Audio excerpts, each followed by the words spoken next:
ketika beliau selesai menjadi presiden, beliau memberikan teladan yang luar biasa. Beliau tidak turut campur pada siapapun yang meneruskan. Dia mengambil sikap sebagai negarawan total, menyaksikan, memberi nasihat, tetapi tidak ikut campur lagi di dalam politik, tidak ngerepoti penerusnya. Dan Pak Habibie mengambil posisi saya sebagai senior citizen yang terhormat di Indonesia. Itu pelajaran.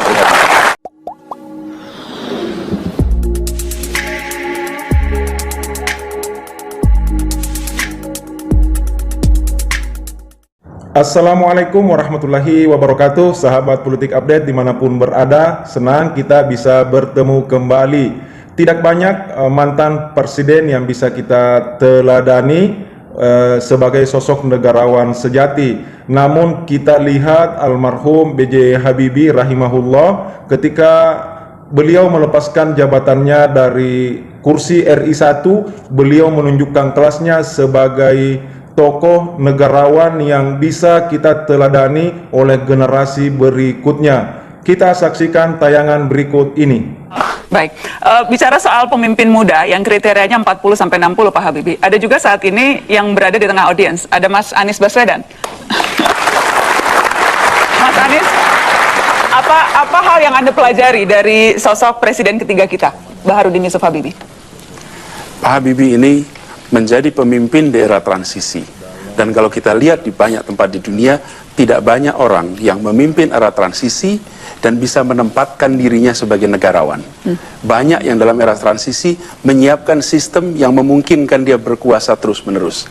Pak Habibie justru mendorong kita untuk melihat, ini contoh, ketika kesempatan itu ada untuk membentuk sistem yang menguntungkan, dia justru membuat sistem yang baik untuk semua. Ini contoh luar biasa. Lalu sesudah itu, Habibie dalam waktu 517 hari, era kepemimpinan itu, menerbitkan lebih dari 57 undang-undang, 1 perpu.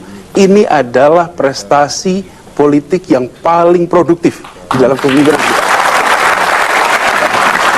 Dan lalu itu semua fantastis, dilakukan dengan semangat kenegarawanan, diakhiri ketika beliau selesai menjadi presiden, beliau memberikan teladan yang luar biasa. Beliau tidak turut campur pada siapapun yang meneruskan. Dia mengambil sikap sebagai negarawan total, menyaksikan, memberi nasihat, tetapi tidak ikut campur lagi di dalam politik, tidak ngerepoti penerusnya. Dan Pak Habibie mengambil posisi saya sebagai senior citizen yang terhormat di Indonesia. Itu pelajaran. Jadi Mas Anies, itu pesannya untuk presiden yang saat ini sedang memimpin, habis turun, pensiun saja, tidak usah urus-urus politik, begitu ya maksudnya? Itu pesannya? Ya, buat semua presiden, termasuk yang sekarang. Harus pensiun dan tidak usah urus politik.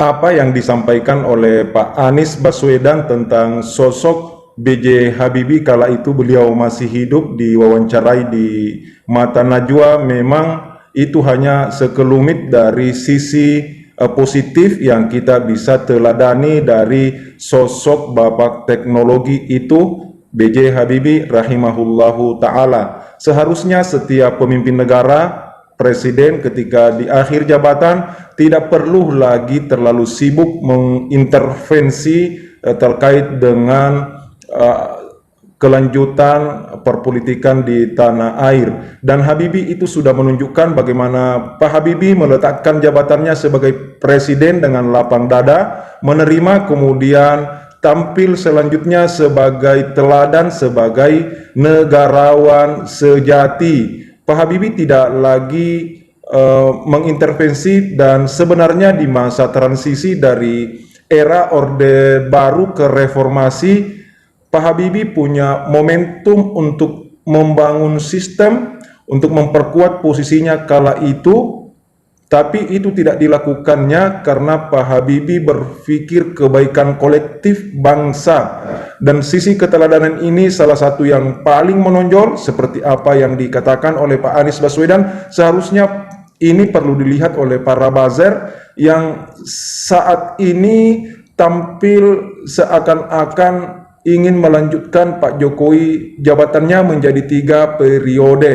Ini sebenarnya kurang tepat karena seharusnya di masa akhir jabatan 2 periode Pak Jokowi ini kita jadikan beliau sebagai seorang negarawan, bapak politik bangsa yang tidak perlu lagi diseret masuk terlalu jauh ke dalam permainan-permainan politik yang mana hanya untuk menambah polarisasi di antara sesama anak bangsa. Demikianlah sahabat politik update. Assalamualaikum warahmatullahi wabarakatuh.